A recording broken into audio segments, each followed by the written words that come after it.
Bem-vindas e bem-vindos a mais um Mergulho Profundo. Hoje a gente está olhando para um material bem interessante, chamado a ação ecológica, unindo fé e sustentabilidade. A nossa missão aqui é, destrinchar os pontos principais, sabe? A crise ambiental que ele aponta, qual o papel que ele vê para as comunidades religiosas e uma ideia bem específica, a de um santuário geológico. O texto já começa forte, né? Falando de uma crise ambiental que, não tem precedente. Mudança climática, bichos sumindo, poluição. Vamos dar uma olhada nisso. E os números que o texto traz são pesados, tem os dados bem diretos. São números que chocam um pouco, né? Sim, desde 1970 caiu 60% a população de animais selvagens. 60%? É muita coisa. E a temperatura global já subiu 1,1 grau Celsius. Fora os 8 milhões de toneladas de plástico que vão para os oceanos todo ano. 8 milhões? Todo ano. É difícil até de visualizar. E aqui no Brasil, especificamente, da Mata Atlântica que a gente tinha, só sobrou uns 11%. O recado é claro, né? O tempo para agir tá curto. Exatamente. E o legal, ou talvez o mais instigante do texto, é como ele conecta essa urgência toda com o papel das comunidades religiosas, algo que nem sempre a gente vê discutido assim. Como ele faz essa conexão? Bom, a argumentação é que essas comunidades são pilares sociais importantes. Elas dão um suporte emocional, criam coesão, né? E um ponto-chave, elas podem resgatar sabedorias antigas, sabe? Aquela conexão mais harmônica com a natureza. E além disso, o texto bate muito na tecla da capacidade de mobilização que essas comunidades teriam. Uma capacidade única para ação concreta mesmo. Essa capacidade de mobilização é um ponto interessante. E aí entra a proposta do santuário geológico, é isso? Para dar uma direção para essa mobilização. Isso, perfeito. O santuário geológico entra como uma proposta bem pé no chão. Não fica só no discurso, né? Não, a ideia é ser um marco físico, sabe? Tangível. Quase um museu a céu aberto que conta a história da Terra, mas com foco em inspirar ação. Museu a céu aberto, gostei da imagem. E como seria na prática? O plano envolve exposições interativas sobre geologia, sim, mas também sobre o nosso impacto, o impacto humano.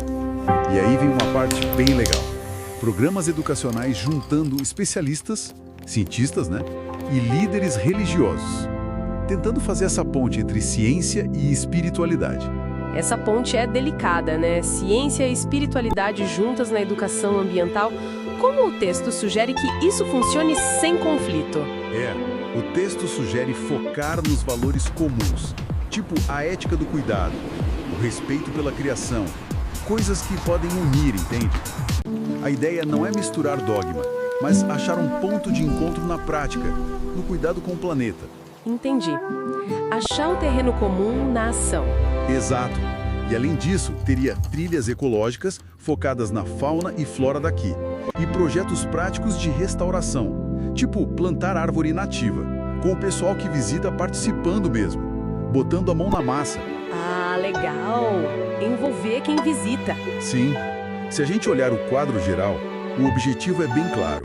É despertar consciência, é educar de forma mais integrada, é impulsionar a ação e, no fundo, tentar transformar a nossa relação com o ambiente.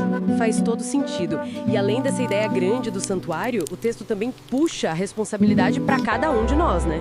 Para a ação individual e coletiva. Sim, muito. Tem um chamado bem forte para a participação ativa. Tipo o que, por exemplo? Desde se envolver na educação ambiental na sua comunidade, sabe? Até formar alianças mais estratégicas. Aí entram parcerias entre as instituições religiosas, as ONGs, outros setores. E também a importância de cobrar políticas públicas melhores, né? Advocacia mesmo. E, claro, doações, voluntariado. E essa parte das alianças parece ser central no argumento. O texto fala muito em unir forças. É isso. Totalmente. Unindo nossas vozes é quase um lema ali no texto. A ênfase está em promover o diálogo interfé, que a gente sabe que nem sempre é simples. Com certeza não é. Pois é. Mas o texto vê como essencial formar essas alianças, usar a influência que os grupos têm juntos para pressionar por mudanças. para fazer advocacia pública. Isso levanta uma questão importante sobre o poder que a colaboração tem, quando grupos diferentes se juntam por uma causa. Sem dúvida. E tem a questão do tempo também que você mencionou. Sim, a mensagem sobre o tempo é bem direta. Os próximos 10 anos são vistos como críticos para tentar reverter as piores tendências. O momento para agir é agora. Pensando no que a gente deixa para as próximas gerações, né? E vislumbrando um 2050 que poderia ser diferente, talvez transformado. Então, resumindo o nosso mergulho, o que fica é um apelo bem forte, né?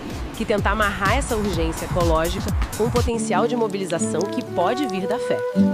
O texto não só pinta o quadro da crise com dados e tudo, mas também aponta caminhos.